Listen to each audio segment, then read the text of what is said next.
Mumbai Ahmedabad national highway પર Swift કારની એક ઘટના સામે આવી છે. જણાવી દઉં કે મહારાષ્ટ્રના પાલઘર નજીક મુંબઈ અમદાવાદ નેશનલ હાઈવે પર ગુજરાતથી મુંબઈ જતી સ્વિફ્ટ કાર રેમ્પ પર ટકરાયા પછી 20 થી 25 ફૂટ હવામાં ઉછળી. સવારના સમયે આ ઘટના બની હતી અને તેનો વીડિયો કેદ થયો હતો, જે ત્યારથી સોશિયલ મીડિયા પર વાયરલ થયો છે.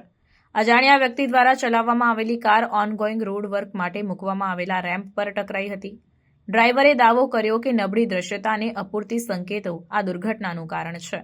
જો કે નેશનલ હાઈવે ઓથોરિટી ઓફ ઇન્ડિયાના અધિકારીઓએ જણાવ્યું કે યોગ્ય ચેતવણીના સંકેતો જેમ કે ગો સ્લો અને રેમ્પ અહીંયા છે મૂકવામાં આવ્યા હતા.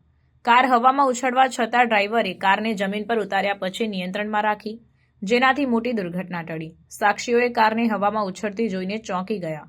સદનસીબે કોઈ ઈજા થઈ નથી અને ડ્રાઈવર સુરક્ષિત રીતે બચી ગયો. આ ઘટનાએ હાઈવેના સિમેન્ટ કોન્ક્રીટિંગ પ્રોજેક્ટ દરમિયાન સુરક્ષા ઉપાયો વિશે વાહન ચાલકોમાં ચિંતાઓ ઊભી કરી છે. ઘણા ડ્રાઈવરોએ અગાઉ સ્પષ્ટ સંકેતોની અછત, ગાયબ ડિવાઈડરો અને અસમાન રોડ વિભાગો વિશે ફરિયાદ કરી છે. પાલઘરના કાર્યકર હરબંસસિંહ નાનડે ઓનગોઈંગ બાંધકામના કારણે ડ્રાઈવરોને ખાસ કરીને રાત્રે પડતી મુશ્કેલીઓ પર પ્રકાશ પાડ્યો. NHAIના ટેકનિકલ જનરલ મેનેજર સુમિત કુમારે ડ્રાઈવરના દાવાઓને નકારી કાઢી. દાવો કર્યો કે વાહન ચાલકોની સુરક્ષા સુનિશ્ચિત કરવા માટે તમામ જરૂરી પગલાં લેવામાં આવ્યા હતા.